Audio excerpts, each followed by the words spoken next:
Welcome to Have More Babies, the show where we take a stack of information and really pull out the key nuggets just for you.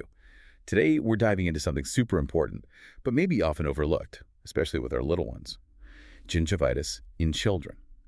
We're going to unpack some insights from a trusted pediatric source to get you informed fast. Okay, so let's get into this. We're talking gingivitis in kids. It sounds kind of clinical, maybe, but it's often this unseen culprit that can actually lead to some pretty serious dental issues if it's ignored. What exactly is gingivitis, and why should parents really be paying attention to this? That's a great starting point. It's fascinating, because most adults have heard of gingivitis, maybe even experienced it, but we often underestimate how common it is in children and what it really means for them. So our goal today is to clarify what it is, and fundamentally, it's inflammation of the gums. Simple as that. Almost always triggered by, you guessed it, plaque buildup. Okay, inflammation from plaque. Sounds straightforward enough, but why does it get missed so often in kids? You'd think red gums would be obvious, right? And what are the real consequences if it's not addressed? We worry so much about cavity. Right, exactly. Gum health sometimes takes a backseat. And yeah, you hit on a key point. Many parents just might not realize that kids are susceptible. The source we looked at really highlights that it can lead to serious dental issues. We need to think about it like any other pediatric health concern. Early recognition is key. It's not just about brushing for clean teeth, It's very much about healthy gums supporting those teeth. Think of the gums as the foundation. If that foundation is inflamed or weak, Then the permanent teeth coming in might have problems later. precisely, it can lead to more severe gum disease down the road, like periodontitis, which affects the bone. Plus, chronic inflammation anywhere isn't great for overall health, though we're focusing on the mouth here. And kids, they might not complain like adults, or the signs can be subtle, easy to miss. Okay, that really drives home why we need to be looking. So since it can be quiet, what are those specific signs? The red flags that parents should be actively watching for. What does it look like? Yeah, this source lays out three main things to keep an eye on. First one, red gums. Not just pink, but actually red, sometimes even a bit purplish, especially right where the tooth meets the gum. That's like the primary visual clue. Inflammation. Healthy gums are usually firm and pale pink. Oh, okay, red gums at the base of the teeth. Got it. What's next? Second, bleeding. This is a big one. You might see it when they brush or floss, maybe even when they eat something crunchy. Now, a tiny bit of pink once in a while might be brushing too hard, but consistent bleeding. That's a critical sign the gums are irritated and unhealthy. They're fragile. Right. Not normal for gums to just bleed regularly. Definitely not. It's the body signaling irritation from bacteria. And the third sign, which is maybe more subtle, bad breath. Oh, interesting. Because bad breath can be from so many things, right? Exactly. But we're talking about persistent bad breath, the kind that doesn't really go away even after a good brushing.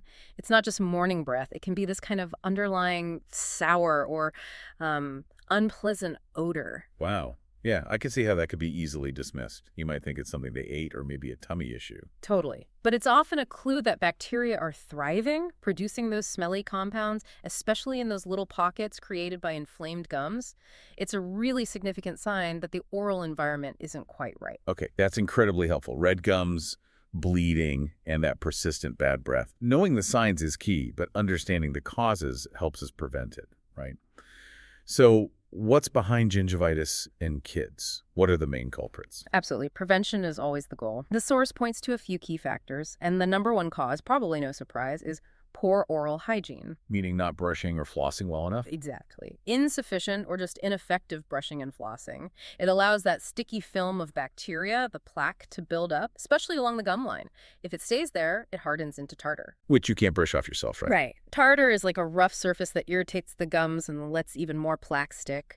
It's a vicious cycle. And for kids, learning to brush properly takes time. They might rush or miss spots. Parental help is often needed. Makes sense. Yeah. What else contributes? Well, diet plays a really big role too, especially diets high in sugar. Ah, sugar. Yeah. The usual suspect for cavities. Affects gums too, huh? Oh, definitely. Sugary foods and drinks feed the bad bacteria in the mouth. As those bacteria feast on sugar, they produce acids that irritate the gums, not just decay teeth. So cutting back on sugary snacks and drinks is good for the whole mouth, gums included. Okay, hygiene and diet.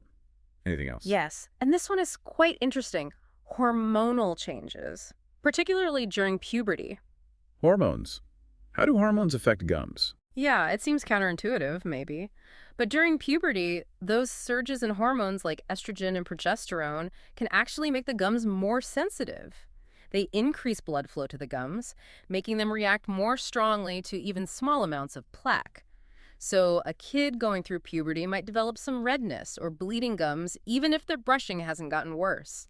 It's a physiological response. Wow. So even if they're doing a decent job brushing, puberty itself can make them more prone to it for a while. That's right. It shows it's not always just about how well they brush. Biology plays a part too. Okay, this is all really insightful. Hygiene, diet, even hormones, it's a mix of things. So the good news, it sounds like, is that this is treatable, especially if caught early. If a parent suspects gingivitis, what are the recommended next steps? How do you nip it in the bud, as the source says? Exactly. And the good news is treatment is usually very effective and pretty straightforward. The first, most crucial step is just improved oral care at home. That's the foundation. Better brushing and flossing routines. Yes. Consistent, proper brushing twice a day, 2 minutes, soft brush, getting right to the gum line, and flossing daily to get between the teeth where the brush misses. Non-negotiable, really, maybe with supervision for younger kids. Okay, step 1, ramp up the home care. What's step 2? Step 2 involves the pros. Professional dental cleanings. Like we said, once plaque hardens into tartar, you can't brush it away. You need a dentist or hygienist. They have the tools to remove that buildup, which takes away the main irritant. Plus, they can check progress and give tailored advice. So regular dental checkups and cleanings are essential then. Absolutely. Usually recommended twice a year for kids. It's that partnership home care and professional care.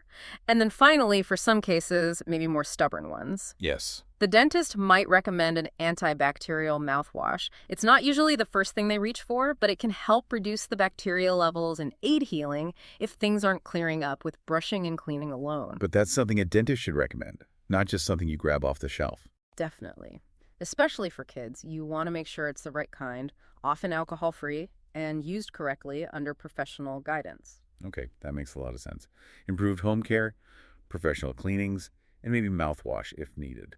So what's the big takeaway here for you listening? It sounds like being proactive about your child's oral health really can prevent bigger headaches down the road. It really can. And the steps are often quite manageable.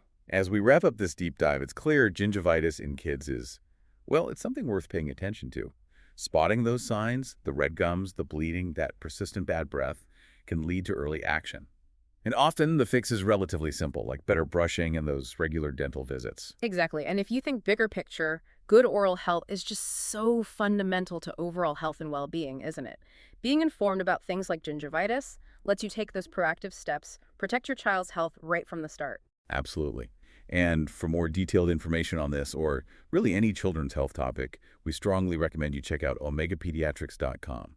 They offer fantastic expert pediatric advice, no strings attached. It's a really valuable resource for everything from preventive care to more acute issues. Seriously, check them out, omegapediatrics.com. And hey, if you found this discussion helpful today, please do give this video a like, subscribe to the channel for more insights like this, and maybe share it with other parents or caregivers who might find it useful. Yeah, keep exploring, keep learning, keep asking those questions about your child's health. Understanding these things is so empowering. Thanks so much for joining us for another deep dive on Have More Babies. We'll catch you next time.